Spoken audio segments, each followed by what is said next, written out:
All right. Same podcast, same episode, different part. This is actually the second part of a 2-part episode called One Show, 100 Lessons. And these 2 episodes are actually all about my experience with Justin Green premiering a No Peeking Theater show in LA for the first time. Last week was a little bit more gripey. This one is more advicey, more gems. So if you're looking for more proactive talk, this is definitely the part of the episode that you definitely want to hear. All right, let's get started.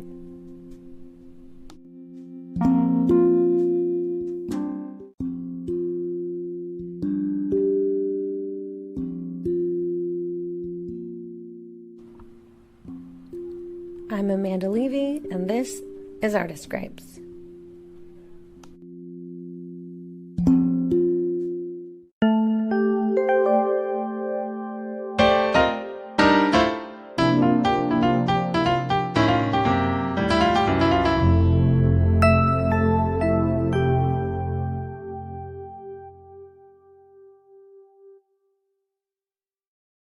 I think that we put a lot on our shoulders. I do. Okay.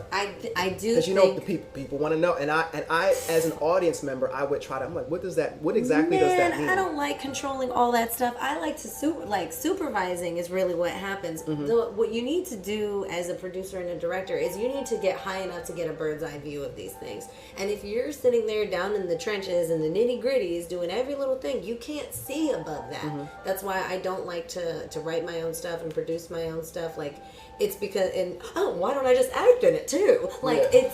It's too much. You cannot take an objective look at what's going on to see what works and what doesn't when there is so much of your personality and your ego that is sewn into that. Mm-hmm. So the problem with that has to do with resources, though, for women of color. So it's very much like, okay, I don't want to control everything. I don't want to be in everything. I don't want to be the writer, the director, the mm-hmm. star of the goddamn show. Mm-hmm. But I want to put this out there. Mm-hmm. I want people to see it. I want people to listen. And I want someone to promote it in this specific way. And considering that we have a white male dominating technical production, directing, producing, this environment was not meant for us. It hasn't been built like that for us. So the idea of like, oh no, you're doing it wrong, Brett. Mm-hmm. They're like, well, why don't you fucking do it? And you're like, well, I fucking will. Mm-hmm. And then all of a sudden, you're like, Chad, that's not what I wanted. And then they're like, well, why don't you show me how to do it? And now you're doing 2 motherfucking things. Like, this happens very quickly because it just seems like people do not understand the vision or do not understand the context or the vernacular or like what the fuck it is you're trying to do in general at the heart of things. Mm-hmm. And because of that, you do take on a lot. You do put those responsibilities on yourself. Mm-hmm. Not to mention, some people are just confused and need to be guided. And sometimes that guidance is like getting down right next to them, holding their hand, mm-hmm. and walking them through it, step mm-hmm. by step by step. Specifically for No Peeking, that happens all the time because this shit doesn't exist anywhere else other than our company. Mm-hmm. So I do feel like I relate to that really, really hard.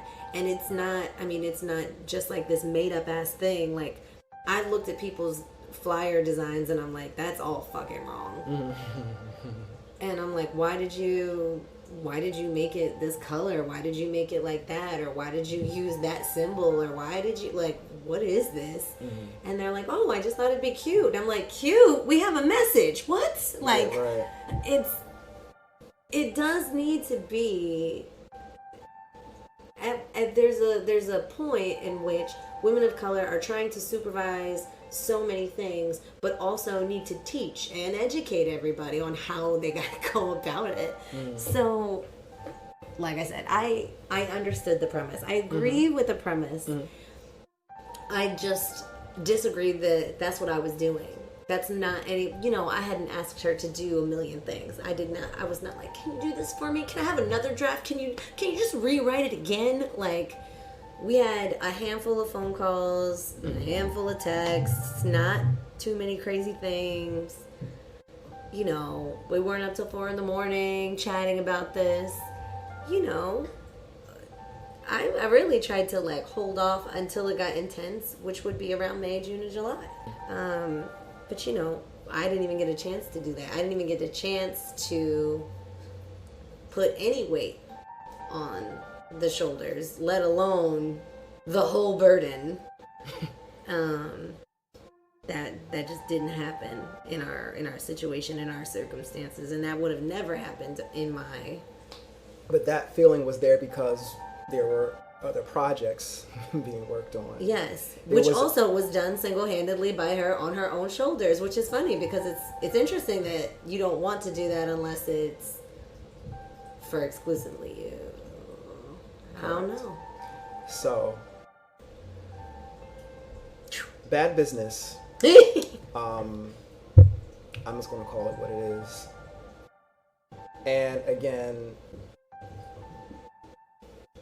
you know, it's a lesson learned. It is definitely a lesson learned, and I use the term gatekeeper training, because to gauge gatekeepers, you know, I use that term gatekeepers. You know, they're the ones that pretty much see if you're eligible for access.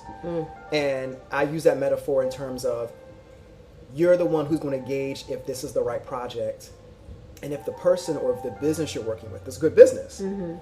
And ways to gauge that is just show and prove, taking some time maybe to interview, waiting for just kind of just waiting. I know it's not necessarily possible when you have like maybe time sensitive things. That may not always be the case. However, when you can, and if you do have a lot of more time than you realize, then maybe not signing up for things so soon would be the wisest idea. Like taking some time to see, okay, is this person or is this idea really worth it for my business or whatever it is that you're doing? Is this project, if I'm an engineer, is this good for me? If I'm an architect, is this idea good? If whatever you are doing, is this worth it? What's going on? So, and you can't always gauge if you're dealing with someone who's going to drop out. I definitely wouldn't have called this, honestly. You know, you can't necessarily gauge.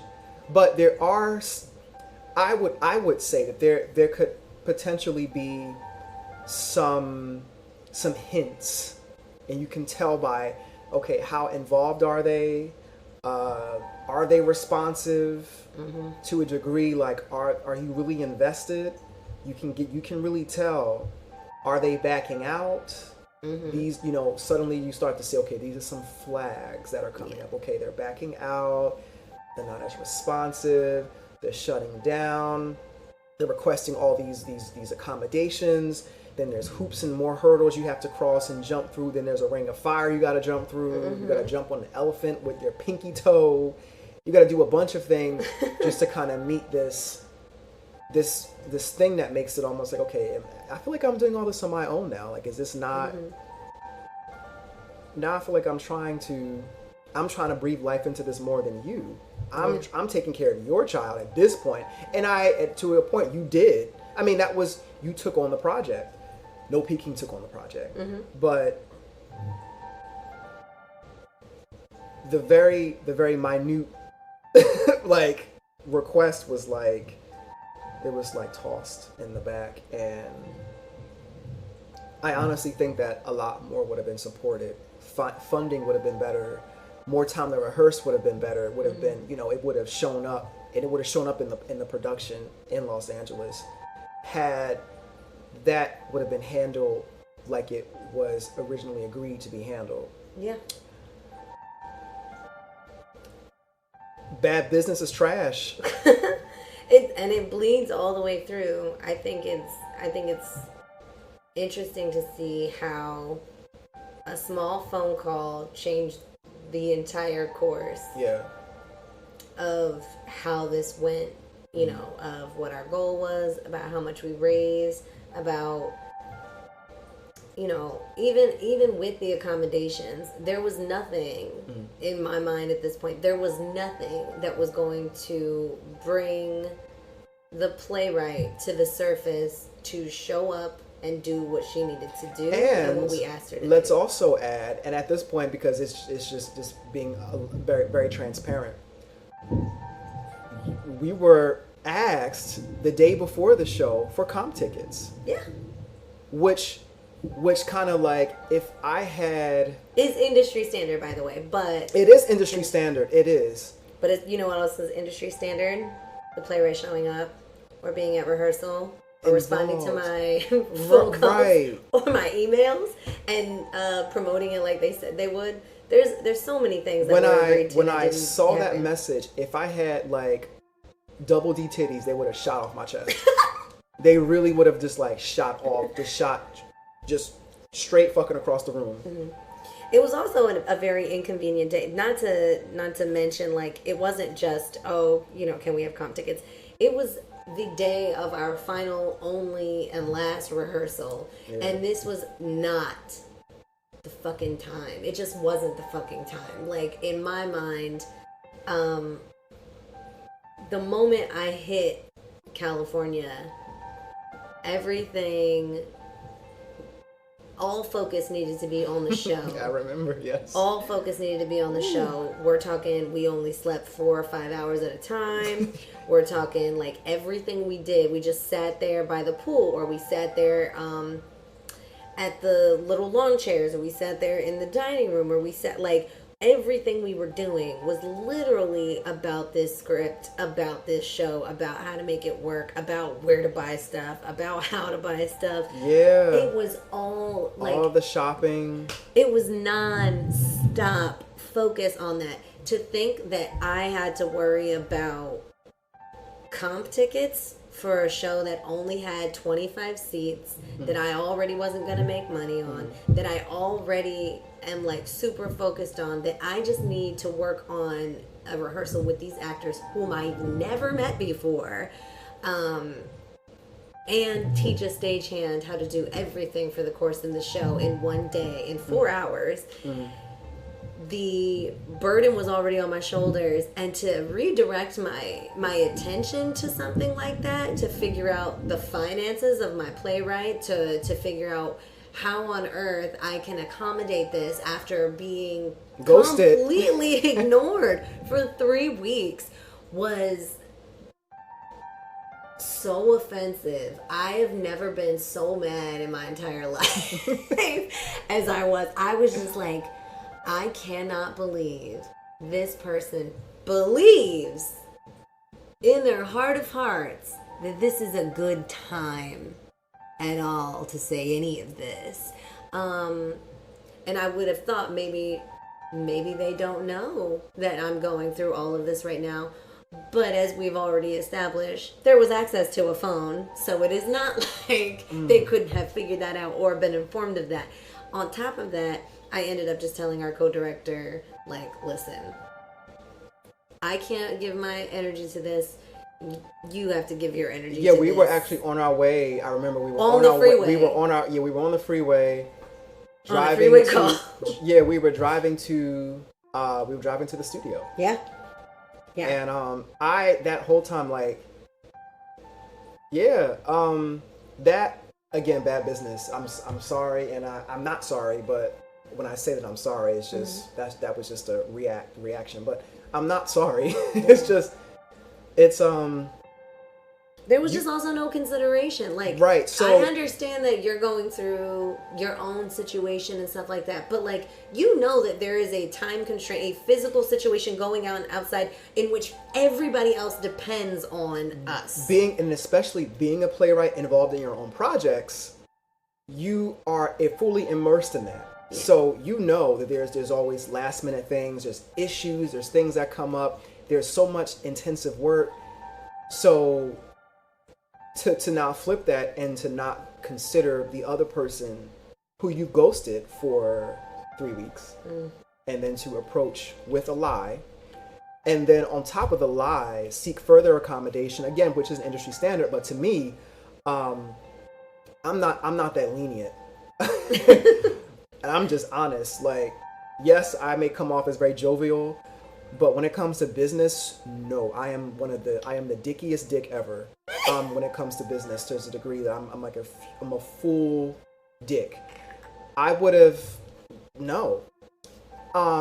Sorry, but you have the audacity. And there's so many playwrights you look at. In fairness, she didn't ask for comps first. She asked what ticket prices were at first, and then asked for comps. But even still, no, okay. Unacceptable. Okay. It's unacceptable. Okay. I understand. Okay, how much are the tickets? No, the cost was, the question was, can you buy tickets at the door? Yes, and how much? But the question really was, can I get comp tickets because I can't afford it? Mm-hmm. Okay.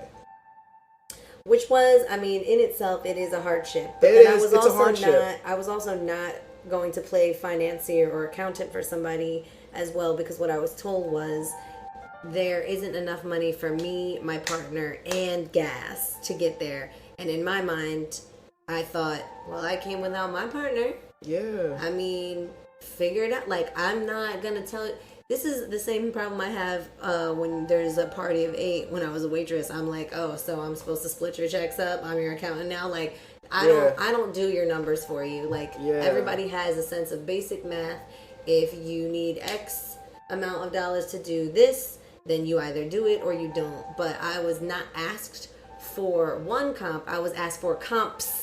I was asked for multiple comps. I was asked essentially to admit her and her partner for free. And in my mind, I thought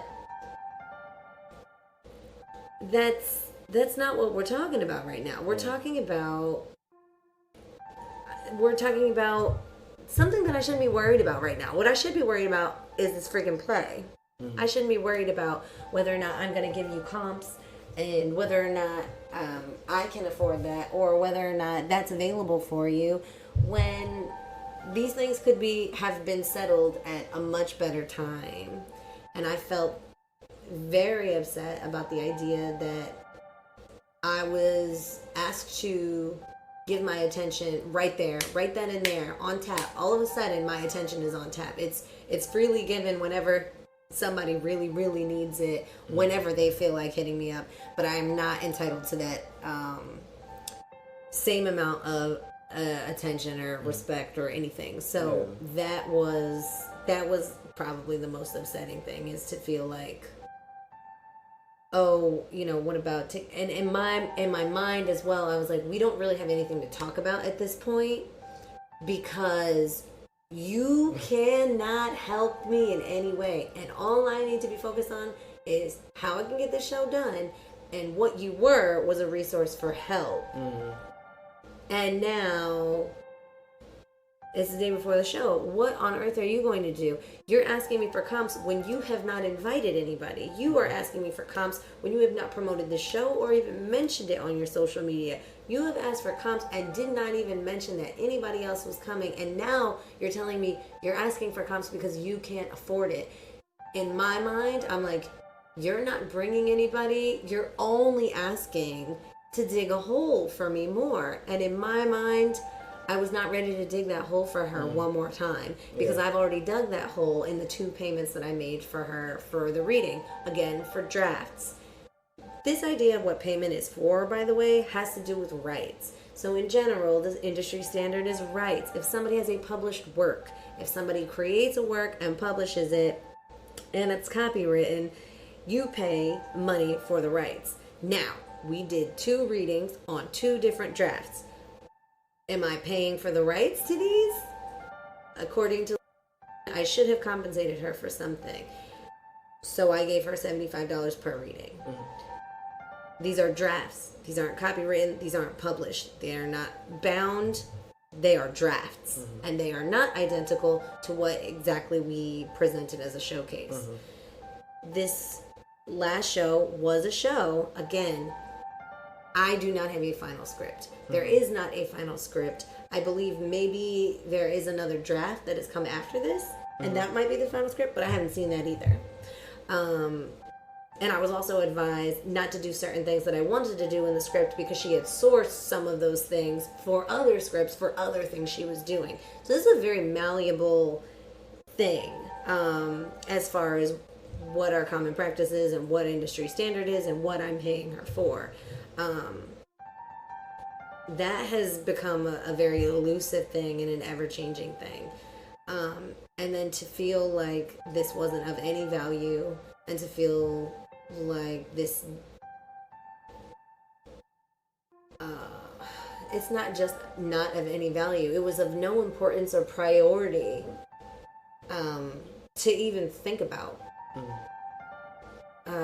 Was extremely offensive, considering that we came 3,000 miles away. And to be misled in so many ways, and not just misled on an accidental, I don't know, kind of way. Lied to. Yes, very. I mean, not just necessarily lied to, but when I'm talking about misled, specifically, I was told, oh, I can't get a space, June 28th. I don't know of any spaces, this and that and the other thing. But I was also told she had a pulse, like a finger on the pulse of the theater community. I found out in the beginning of June that the Hollywood Fringe Festival was happening. Oh, yeah. I found out that there was a festival in which we were well in advance prepared for, that we could have submitted, and the space would have been assigned to us. That would have gone to us. How amazing would that have been? It didn't happen. But on top of that, I was advised to independently produce something in tandem with the Fringe Festival. Do you know how upsetting it would have been to get there on the 28th, release something on the 28th, and compete against the largest theater festival in LA County?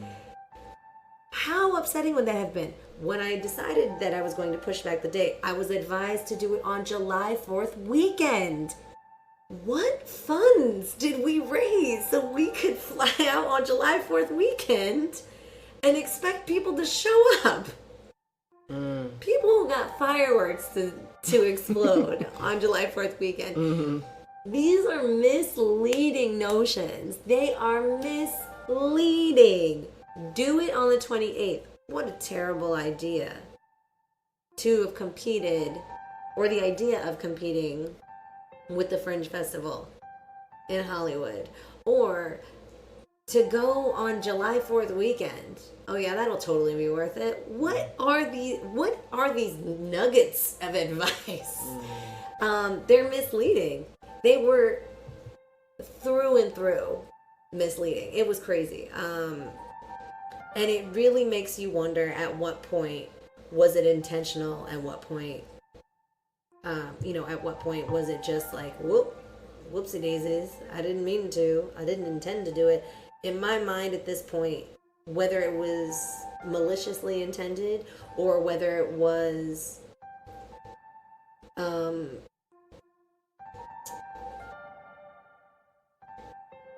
absent-mindedness with no intent of really checking.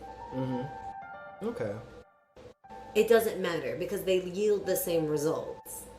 It's almost unrecognizable one over the other. If this was like the Mr. Bean episode of fucking up a theater show,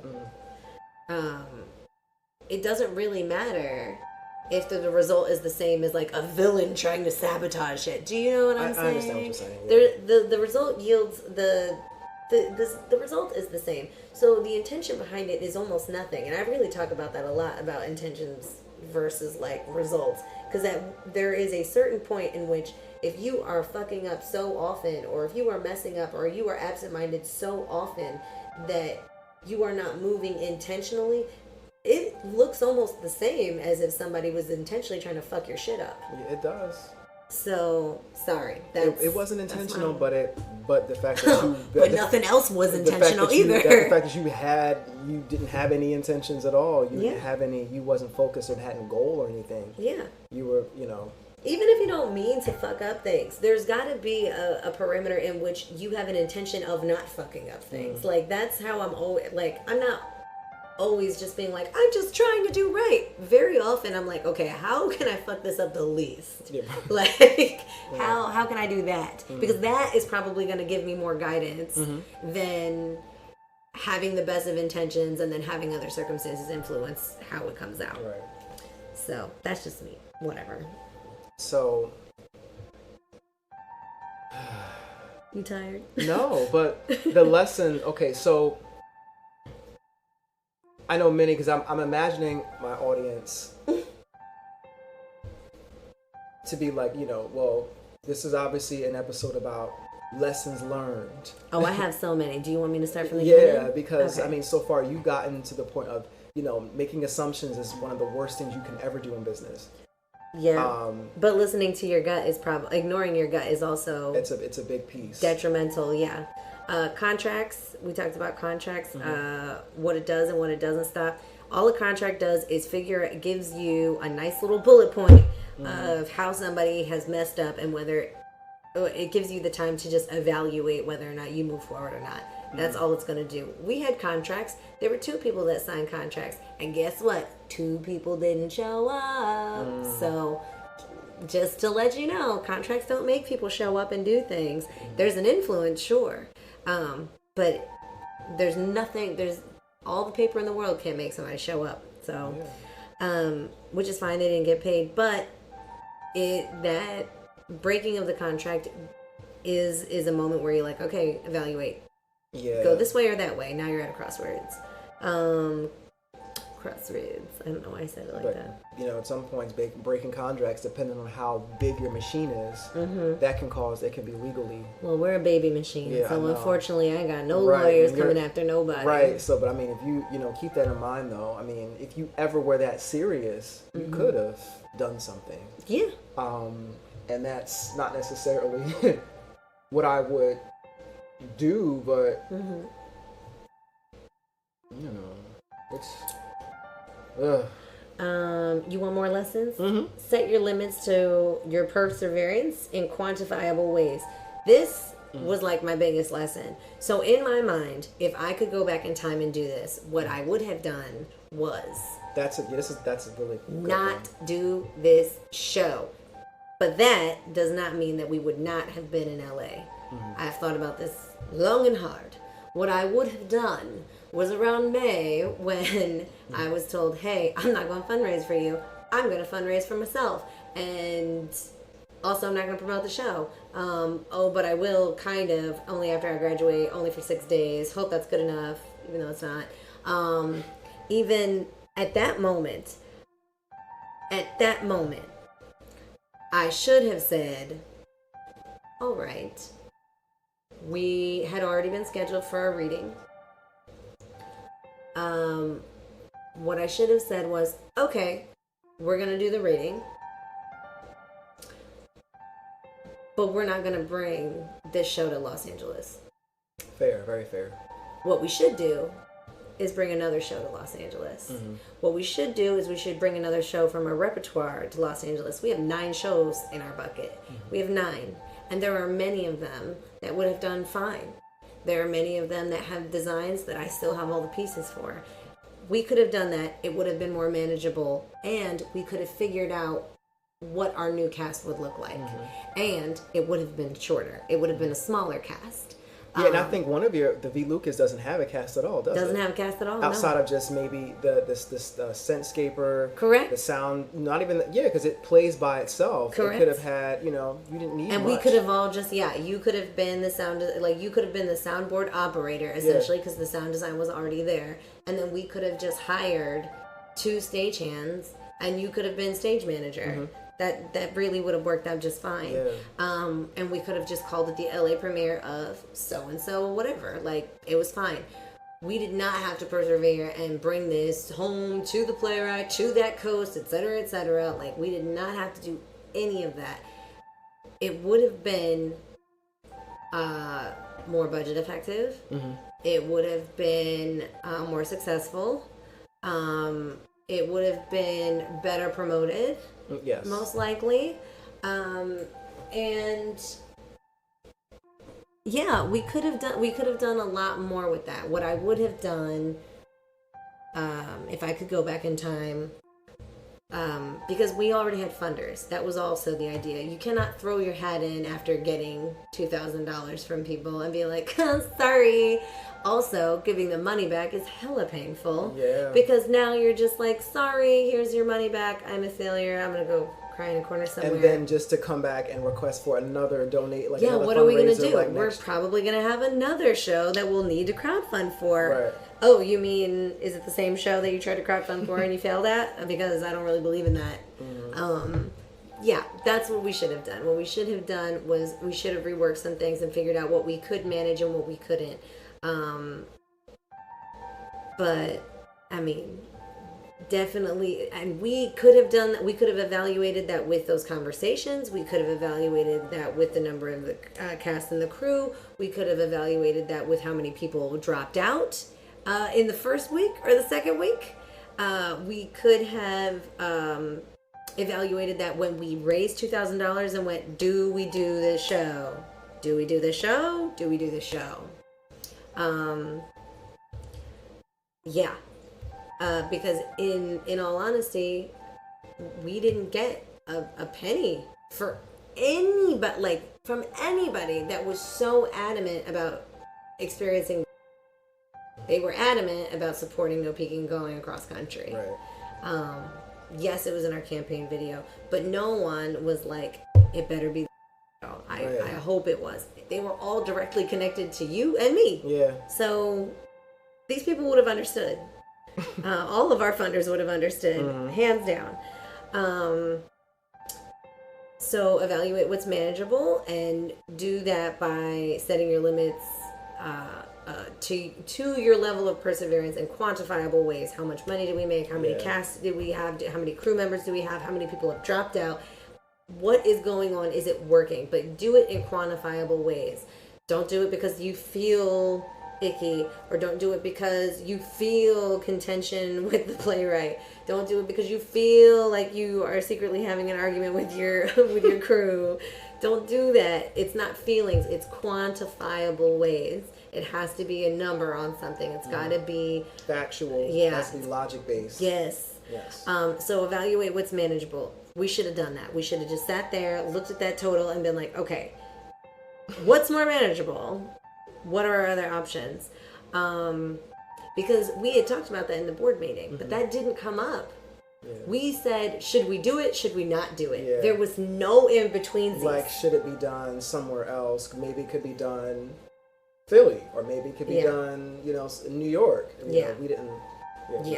There was not even like a open up the repertoire and see what we have. Although I'm going to say this from now on, I'm always going to fall back on that. That is never going to slip my mind ever again. If it lands on your shoulders, give yourself time. Basically, I feel that if I had like 4 more days in Los Angeles, if I have 4 more days there, I probably could have figured out something. I do. I think I could have made it better if I had 4 more days. Now, maybe that's just me being like optimistic and really trusting in my own self. But I think if I had 4 more days and I had asked everybody to come and do a table read at my house around the pool where I was staying. Sound cues and things I think would have been a lot more better. Yeah. I think if we had more time to run through it, if we had 3 run-throughs, I think it would have, a lot of things would have been more seamless. Yeah. It would have been I think it would have scored like at least a 95. Yeah. Yeah, I do. I think that especially in order to do something, especially when there is money involved and you don't have it, what you need most, what's most valuable is time, repetition. Those wonderful things, those things that will help you over and over again. Now, I don't know if the cast would have been down to come to my house several times to go through it. But I know that if I had enticed them in some sort of way, like, hey, like, let's all be by the pool, let's all read through it real quick, burgers and fries on me kind of thing, maybe something else would have panned out. I think that if they all individually had the script longer, some people got the script the day of or the day before. Like, if they had longer with the script, it doesn't cost much to send a script. It costs nothing to send a script. Yeah. It costs nothing to sit with a script. It costs nothing. So, if I have 4 more days, I also think that it would have given us time to organize and create inventory. Like the way that we had things organized and the way we set up, that could have been tighter, easier, more concise. Lots of fat trimmed off of that, we brought a bunch of stuff just in case. Yeah, we did a lot of just in cases. And we didn't use a lot of that. The speaker. But we were throwing as much as we could at it just in case we needed it, because that would be the real nightmare. But if we had, like 3 or 4 more days, that touch exhibit would have been more prolific. The scents would have been more concise. The prop tables would have been more concise. Everything would have been tighter. And that would have really just landed on our shoulders primarily. But time is our best friend with that kind of stuff. So if it's all going to land on your goddamn shoulders, what you need is time. That's what you need. Yeah. I'm going to say this. Pay your people and then know when to negotiate. So my biggest problem has been, okay, I don't have a lot of money. I can pay this much. And at one point, I was starting to feel like, well, maybe I should negotiate down because I'm running out of money, or maybe I should not pay this much because I'm running out of money. But really, there was a certain level of like the minimum of what you need to pay somebody in order for them to give you a certain level of enthusiasm and professionalism. But there was also an idea of like knowing when to negotiate. Somebody is asked to be there for 2 days for, a total of like maybe 6 or 7 hours, and then they don't show up for the first day. Do they get paid the same? Hell no. Yeah. What do you do about that? What do you do when they violated the contract and you're just like, okay? You don't get paid. Yeah. But that also should be included, though. That definitely should be included in the contract. It was. I did write contracts for the cast. Oh, awesome. I sure did. Yeah. So that's another thing. Like, when it comes to businesses, I know so many people are like, the biggest thing is everyone wants to be paid what they're worth. You want to be, you're going to pay me what I'm worth. You're going to ask, but you don't really deliver. Yeah. What happens when you just don't deliver? When you have these, I'm going to charge you however I see myself. I was told by this guru that I'm worth this, and I should calculate my worth by this. Man, if I could pay people what they were worth, everything would be so great. But I don't have that. But then when you show up and what you're worth in terms of business is trash. What do you expect? Like, what are you expecting? Like, my whole like presence in this situation is that I think I have a lot of irritation when it comes to a lot of like the social illusions. Like, that's my biggest issue.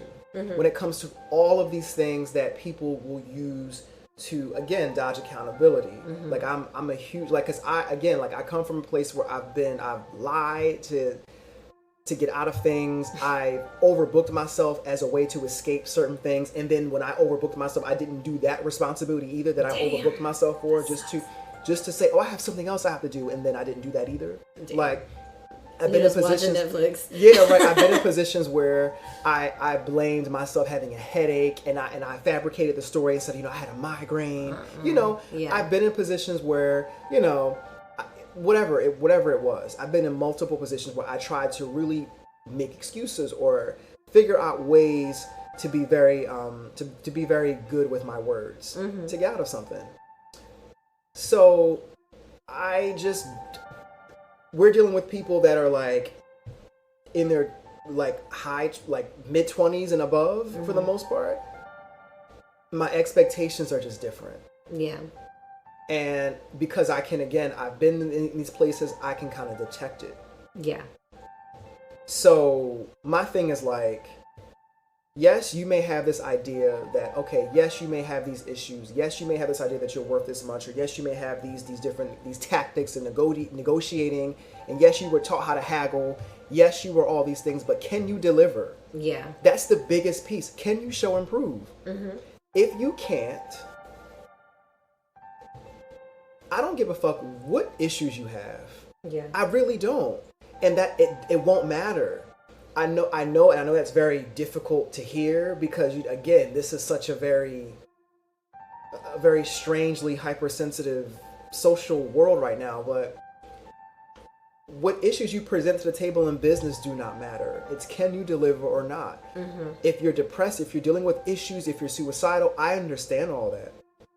If you have issues with whatever it is, if you have traumas, we all do. Yeah. However, can you deliver? And if you can't deliver, then all of what you were taught from Oprah's masterclass or from the Dalai Lama or from Think and Grow Rich or from The Alchemist, that doesn't matter. Mm-hmm. It won't matter. Your business, your ethics are trash. Fix that shit. No matter how many crystals you wear, no matter how much weed you smoke, no matter how many psychedelics you're on, can you deliver? Yeah. In the time when it's required to. And that's all that matters. Yeah. So people, like you were saying about pay, if you do something half-ass, and if you're not fulfilling your part of the contract, you're not getting paid all of what you signed up for. Yeah. And don't expect it. Don't even expect it. Yeah. I mean, I haven't gotten to the point where I've not paid somebody where I'm like, I'm not paying this person anything. But I do know that this particular show was a rude awakening about, like what people are delivering and then what I'm promising them and what I said I was going to give, and then evaluating it and being like, so what actually happened right now?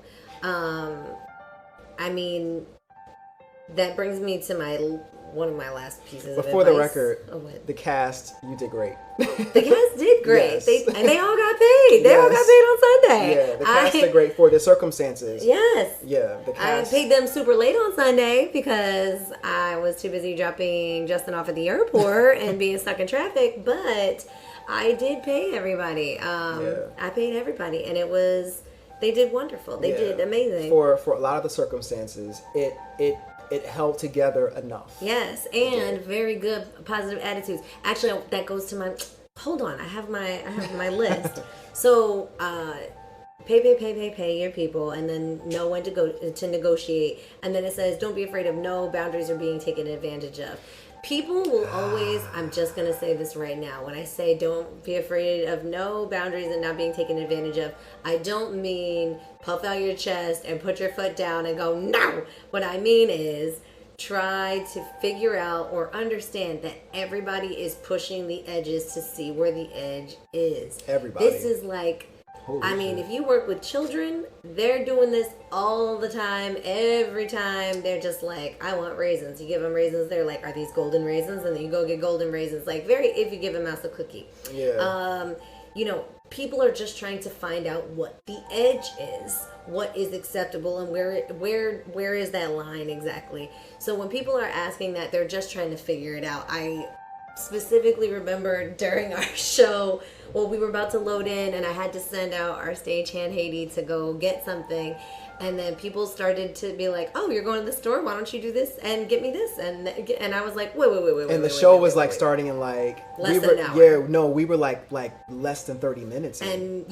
And we were already like 20 minutes late. And it became this thing where people started placing orders, and I was like, wait, Haiti is by no means a waitress, and this is gonna take too long. This is not an efficient use of time. And I remember the rebuttal to this of me being like, we cannot send Haiti on a crazy shopping spree. She needs to get 2 things, that's it. And the rebuttal was, can we have water? And I felt terrible because I was like, it was very true. I was like, oh my God, they don't have water. And then I realized, like, the person that asked that was sitting on a sink And there was also a water fountain. Again, this is all about figuring out the edge of what these boundaries are. This was not like an offensive thing or meant to be combative or even like confrontational. It just became a rebuttal because they were like, okay, what is the edge? Okay, the edge is not sending Katie to 7-Eleven to get me a mango juice. But what is it? So there's another question or another question or another question. And the best thing to do is just not to think that questions are not confrontation. They're just not. But my last piece of advice is what I really should have like honed in on and probably got really stressed out and just didn't always have this in my mind or like close to my heart was trust who shows up and cherish it. The people that showed up. Oh, yes. Yes. The people that showed up, from the audience to the crew to the cast to production, everybody who showed up, regardless of whether that was the right sound cue or not, Justin, or whether or not it was supposed to be like that, or whether or not the plastic bag got cooked. Yo, whether or not, people tried to come in early or left late or got cold or had something to say or, delayed intermission, or whether or not any of that stuff happened, those people at the core of everything they did believed in what was happening right then, right there, in that room, for this company, for this vision, for this entire change to happen. Like when you have a nonprofit and there is a mission and people show up and do what they need to do, that is to be cherished. No second guessing. No, and that's why I'm saying questions aren't confrontation. You really got to treat everything, even if it is confrontation, you have to treat it as if these are all just people trying to make it work for you. They're all there to make this happen. They're all there to like join in as little individual pieces that make this big picture. And that is incredible. Like, that's why I kept saying that this whole thing was magic, because it happened like in less than 24 hours. Like, I just can't even get out of my head how much shit fell into place, even though I was like, at the end, what? And then it happened and I was like, oh my God, it's done. And then I was like, oh shit, now it's done. Like that, I felt like it was never going to come, and then it just happened and then it was over. But that needed to be, cherished. Everybody was such an important part, and it really, really makes you cherish it, especially when the people that you expect to show up don't show up at all. Don't show up. When they don't, and you see like total strangers or people you don't think that are checking, that just walk in the door, or just offer a helping hand. What? Yes, complete strangers. Oh man. Not somebody that you've been working on this for 7 months with, not somebody that you've been in contact with, complete strangers. I met you on the internet through backstage, and now you're here making this happen. Now you're my John. Now you're my Dill. Now you're like you're my Rochelle, you're my Rhonda. Like someone shit. Who met me on Instagram showed up. Yes. And I was like, yo, because, this person, he lives in California, but, we're in Jersey. So he found me on Instagram. We had like a mutual artistic connection. We added each other. I forget under where. Maybe it was under maybe it's like through a mutual person we were following. Maybe a celebrity. It could have been Dawn Richard. I'm not sure. But we got a message. I got a message, and then we were just chatting. And then we were just like, oh, so you're in California. And I was like, I've always wanted to travel there. And then lo and behold, then this came up. I was like, well, by the way, I have a show coming up on this date. The first date we had, which was the end of June, he couldn't make it. June 28th, yeah. And then I was like, well, it's actually going to be in July. He's like, okay, well, I'll be here. So I said, well, you should come out. It had been our first time meeting, blah, blah, blah. Didn't he show up? He showed up. He showed up with cash in pocket. That's amazing. And then also somebody from high school showed up. Yeah, two from people, high school. Yeah. Pack Rat showed up, which I knew was gonna happen. She wouldn't even let me pay for like her food or anything. I was like, literally, please let me pay for something so I can repay something for all that she did. She was just magnificent. Just everybody that showed up was to be cherished. And I feel like if at any point somebody did not feel cherished, I fucking apologize from the bottom of my heart, because I cherished everybody. Everybody was so valuable to me. If I could do it all over, I think I would hug my cast more and hug my crew more. Yeah, within those that day. Yes, and just not bicker with you during intermission. Yo, that's funny. That's what I wish I could have done differently.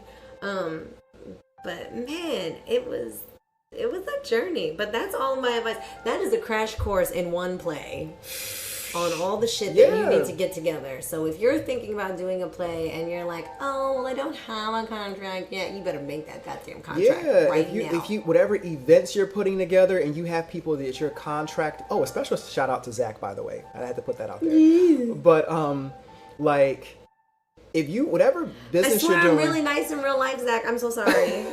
I'm so sorry. I wonder Zach was like looking like, who is this bitch? No, but like whatever you're doing in business, like if you have people like if you maybe you're doing you have like a what is it? I forget. You're a vendor, and maybe you have people you want to bring on with you. You want to make a contract. Like it doesn't necessarily have to be in theater. Like these things happen in so many different fields of work. It's really good to just take that time, yo. Oh my God, take that time and really know who you're in business with. If you can afford to get that time, it really helps to realize, okay, is this worth it? Am I going to have to deal with a lot of some issues that need to be addressed? Like, would you suggest backup plans? All those type of things. Like, it's important. It's really important. And also, there are templates for contracts all over the place, so don't make no excuses. Just figure it out. Yeah, like I created a contract for my illustration for some children's books. Like I found them on Google, and I just chopped them up from my own way, and bam. Yeah.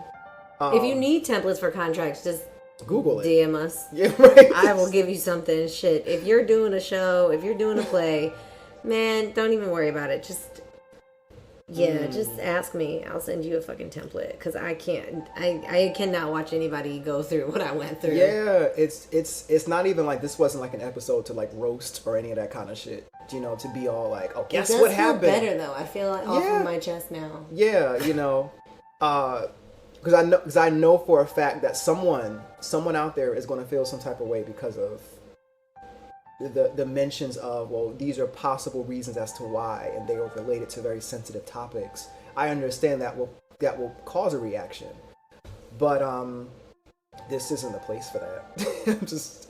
It's not. When it comes to business, there is no place. And I know so many people are listening and are just like, well, you know, this all could have been avoided if. You're right. You're also wrong. That's how I feel as well. Be like, oh, well, if you just broke contracts, everything. No, there's a whole different level of other things that happen. So many are thinking like, well, if you would have never took this play on in the beginning, you're right. You never took it on. That's true. Yeah, you know that. But that's not even saying, okay, that wouldn't happen for this play. But that's not to say that these things would not have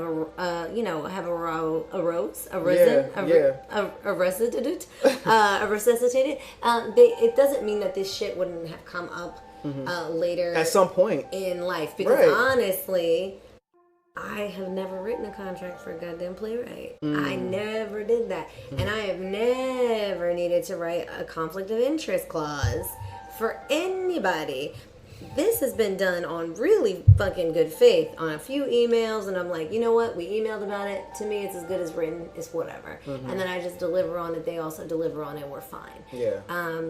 So the idea of these certain things, like, this is the first time that it's ever happened. It took a very long time for this show. And, I mean, there are things that have taken longer than this show.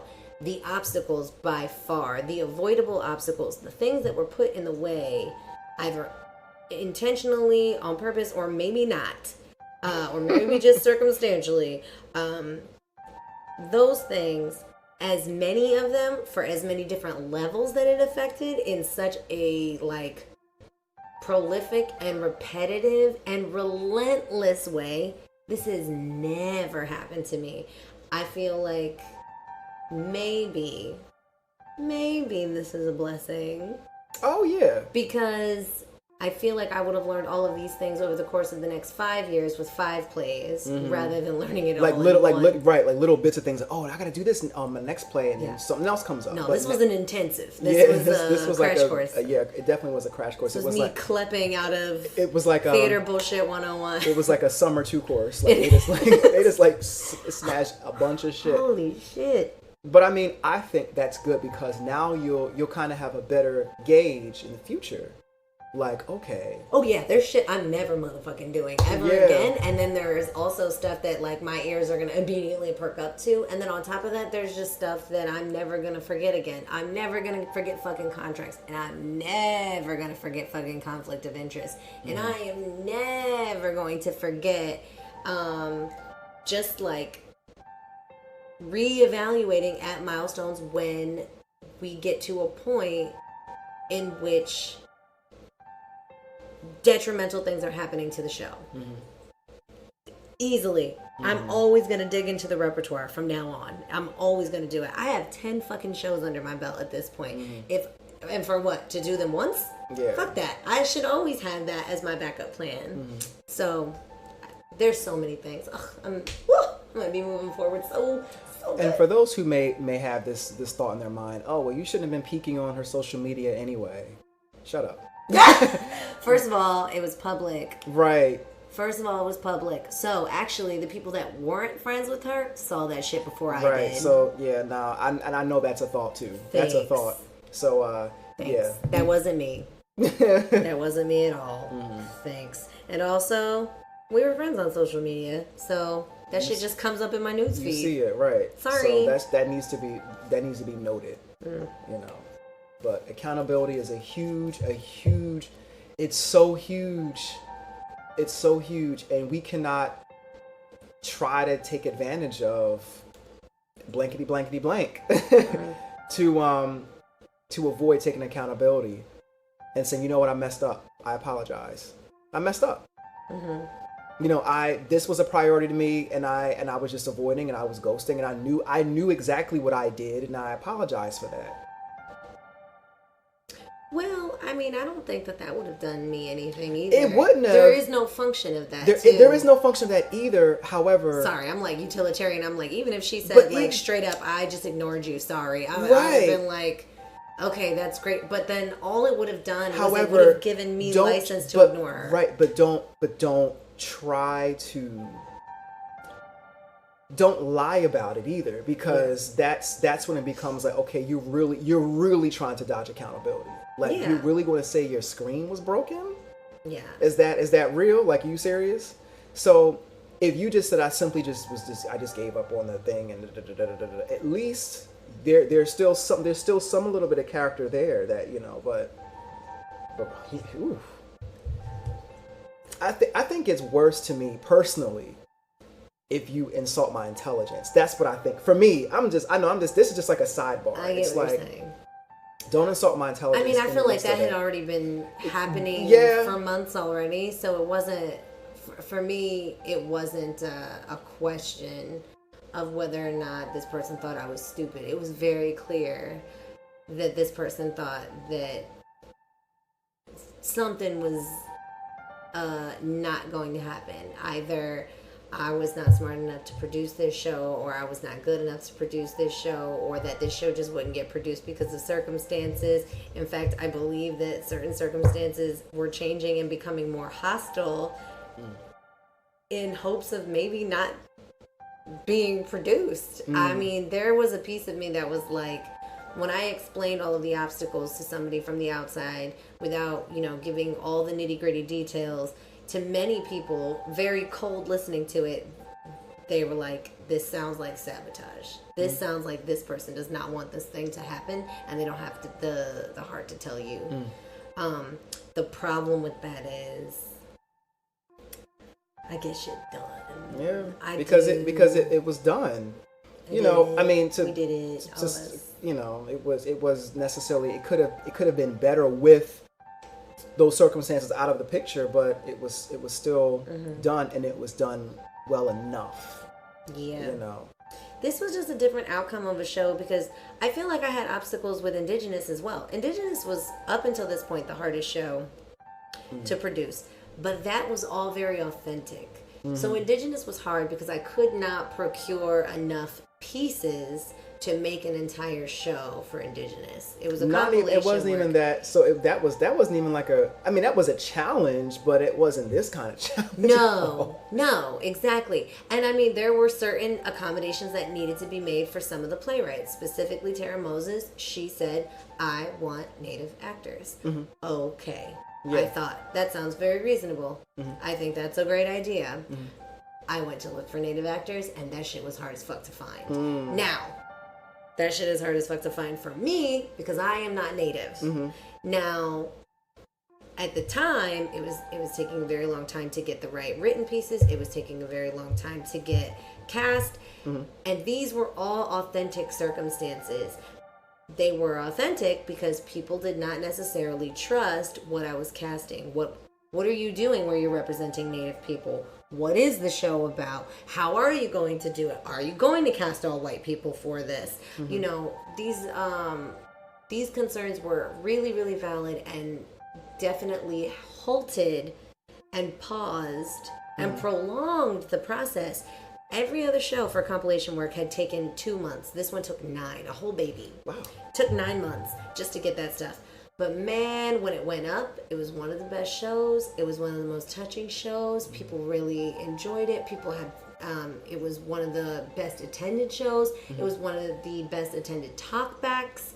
It was hugely successful.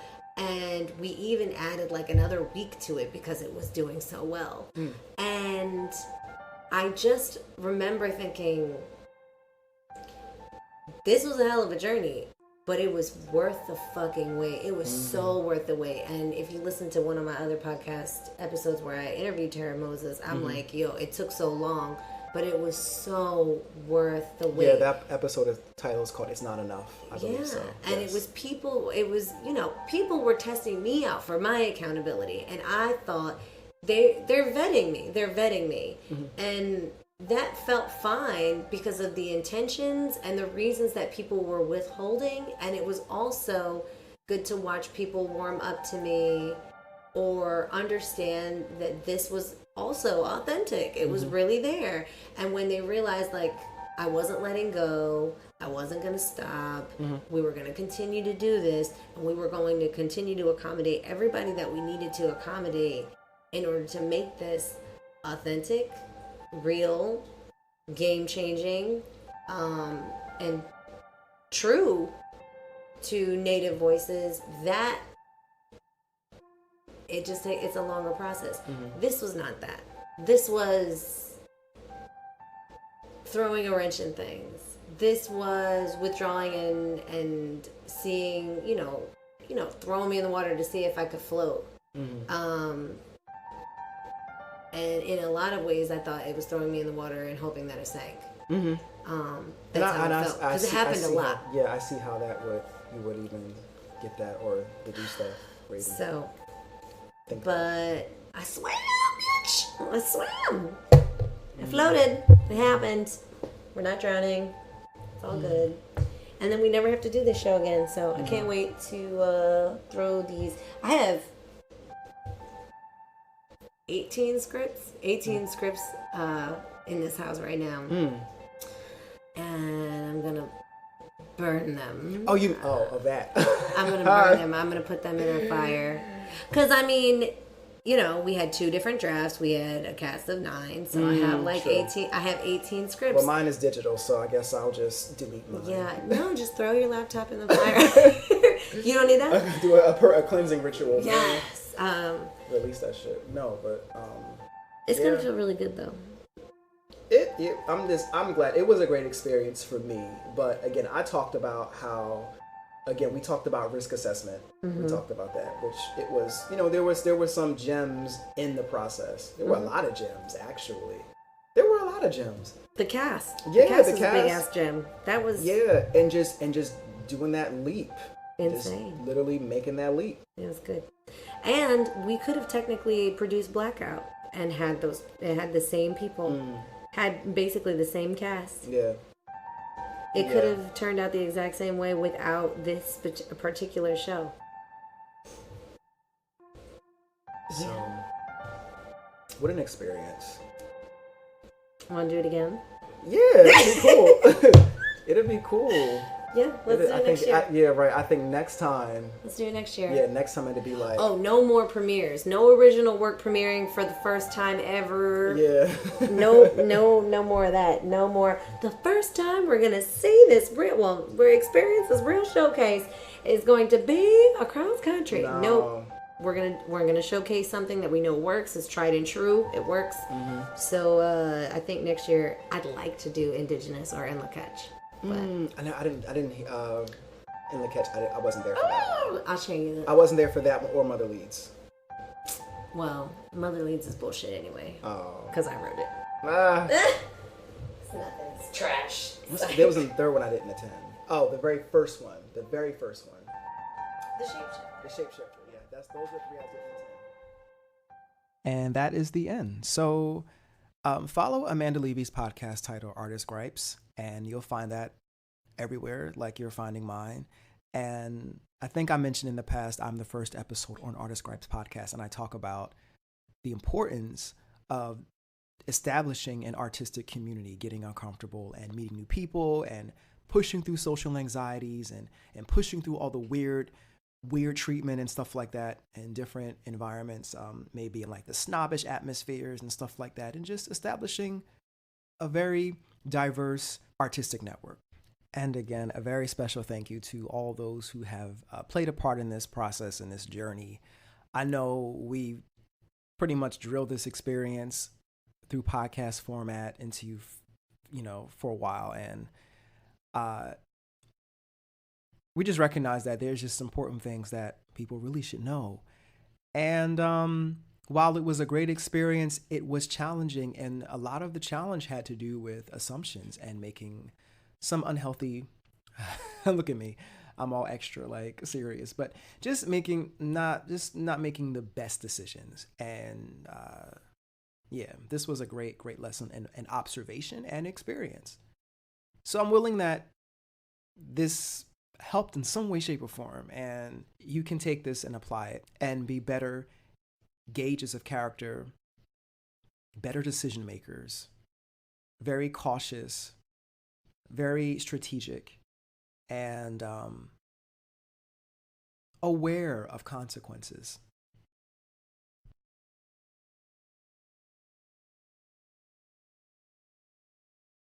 The podcast you just heard was made using Anchor. Ever thought about making your own podcast? Anchor makes it really easy for anyone to get started. It's a one-stop shop for recording, hosting, and distributing podcasts. Best of all, it's 100% free. Sign up now at anchor.fm/new. That's anchor.fm/new to get started.